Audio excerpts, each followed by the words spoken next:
Mom left me alone in a mall when I was 4, vanishing without a trace. 20 years later, she reached out, expecting forgiveness, and I decided it was time to confront the mother I never knew. Part 1. I was around 4 years old when my mom, Anna, decided to take me to the mall. Yeah, I was pretty young, but I still remember bits of it pretty clearly. It's weird how certain memories just stick in your brain. This one's burned in there like a bad tattoo. So, Anna takes me to this big mall, which is a treat in my little kid mind. Malls were like a magical place back then, bright lights, tons of people, those huge fountains with coins everywhere. I thought it was going to be some fun day out with her. Little did I know that was the last thing on her mind. We walk around for a bit, then she spots this little kiosk in the middle of the mall. You know, one of those tiny stands where they sell random junk, keychains, cheap jewelry, whatever. She walks over to the guy working there, and I'm just kind of hanging back, looking around at all the people. I didn't think anything of it when she started talking to him. She was my mom, right? I trusted her. Then, she does this thing that, even now, makes me shake my head. She leans down to my level, looks me right in the eyes, and says, "I need you to stay here for just a minute, alright? I'm just going to the bathroom.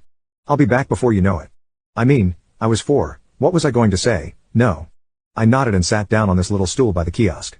The guy working there looked a bit surprised but didn't really ask questions. I'm guessing he thought she'd be right back, too. So, there I am, just waiting. At first, I'm looking around, totally unaware that this minute is going to turn into something way longer. I remember watching people walk by, holding shopping bags, laughing, talking, whatever. Time passes slowly for a kid, but even at that age, I could tell it was taking a little too long. Minutes turned into, I don't even know, but it felt like forever. The guy at the kiosk, I remember he was nice enough. He'd check in on me every now and then, probably starting to realize that maybe she wasn't coming back. He even tried to make small talk, asking me about my favorite toy or something. I don't remember much about the conversation, just that he was trying to keep me entertained, but I could see he was getting nervous, like he didn't know what he was supposed to do with me. Eventually, he starts looking around, probably hoping to spot her coming back down the mall. By this point, it was becoming pretty obvious that just a minute had turned into something way longer. He asked me if I knew my mom's phone number, but I was just a kid, I didn't know any numbers or how to contact anyone.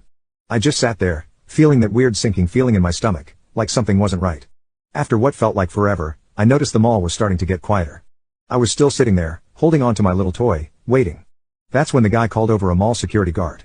I remember the guard leaning down next to me, trying to look friendly, asking if I knew where my mom went or if I had any other family nearby. I just shook my head. I didn't really understand what was going on, but I knew enough to know she was gone. The guard and the kiosk guy start talking, trying to figure out what to do with me. They look worried, whispering to each other, while I just sit there, feeling more alone than I'd ever felt in my life. The guard eventually takes me by the hand, leading me away from the kiosk and towards some kind of security office in the mall. The security office was this tiny, cold room with bright lights and a weird smell. They gave me a snack and a juice box, trying to keep me calm, telling me they were going to find my mom.